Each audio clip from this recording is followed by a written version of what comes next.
It is now 6:30. We'll call to order Tuesday, October 1st, meeting of the Planning and Zoning Commission for City of Lewisville. First item on the agenda is announced we do have a quorum present. We will consider the minutes of the September 17th, 2024 regular meeting. Commissioners, anybody have any questions or concerns about the minutes? Okay, if not, I'll entertain a motion. Move to approve. Motion by Jack. Second. Second by Josh. Please vote.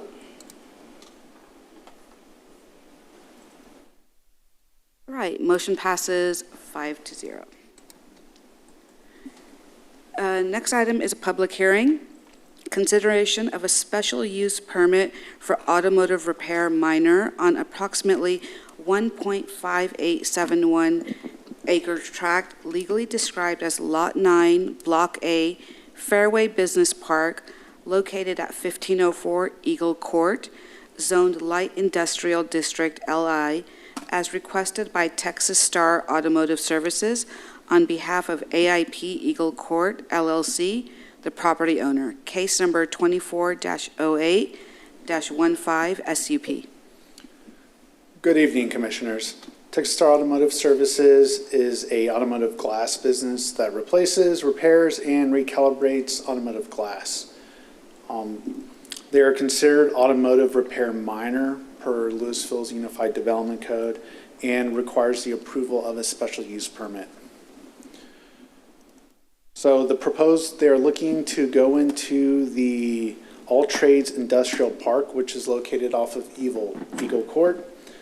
The proposed use will not have a major impact on this site, and they're not making any major changes to this site other than occupying a lease space and updating signage for that lease space.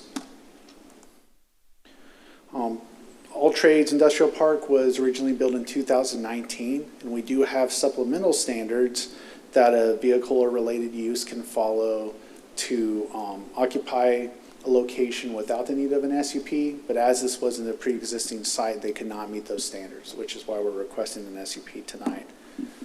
Back in 2021, the City Council also approved an SUP for a vehicle use at All Trades, and both the previous use and this use, committed to not storing any customer vehicles outside of business hours.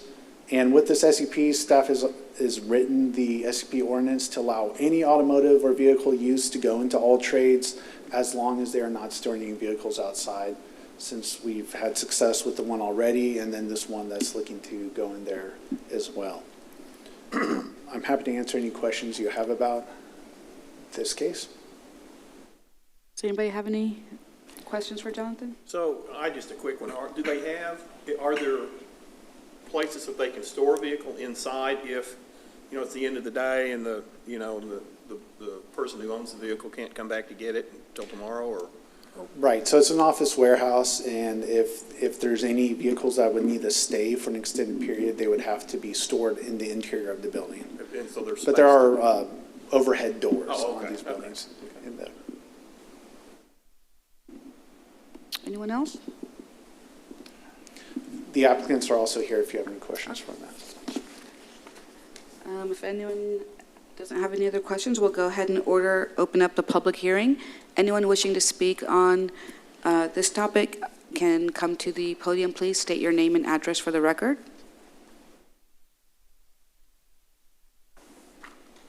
All right, no speakers, so we'll go ahead and close the public hearing. Commissioners, anyone have any final thoughts? Okay, I'll entertain a motion. Motion to approve the special use permit as presented. Motion by Rick. Second. Second by Ainsley. Please vote. All right, motion passes 5-0. Commissioners, this item will be considered by the City Council, who will be holding a second public hearing, and they'll be making a final decision on this case. And that date will be Monday, November the 4th, 2024 at 7:00 p.m. Thank you. Thank you. All right, we have some announcements tonight. Yes, I just wanted to announced Western Days was a fun and successful event. We did have our backyard cottage out there, and we also have some input that we're gathering for the Old Town Master Plan update that we're doing in-house. So those were both fun events. But I also wanted to let you know that our next meeting for October the 15th is going to be, we're going to have a joint work session with the City Council that starts at 6 p.m.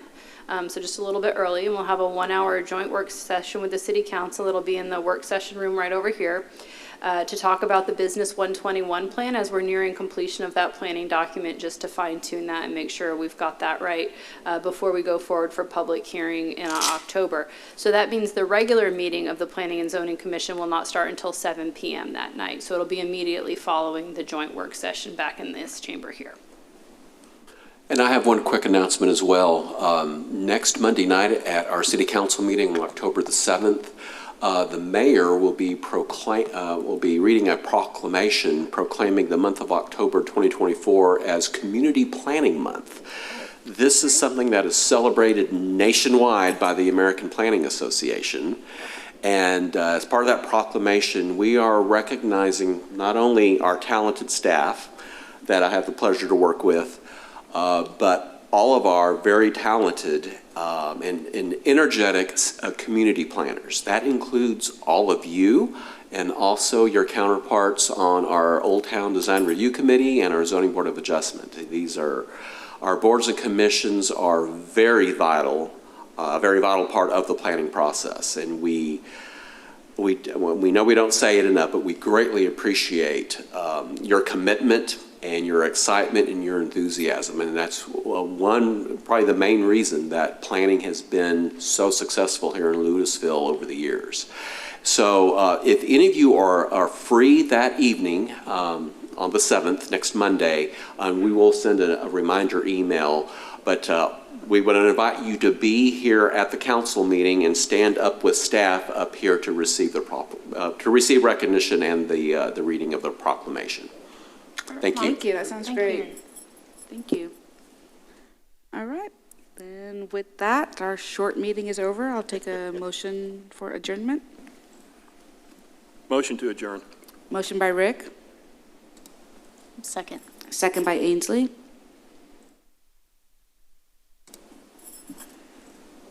Five to 0. We are adjourned.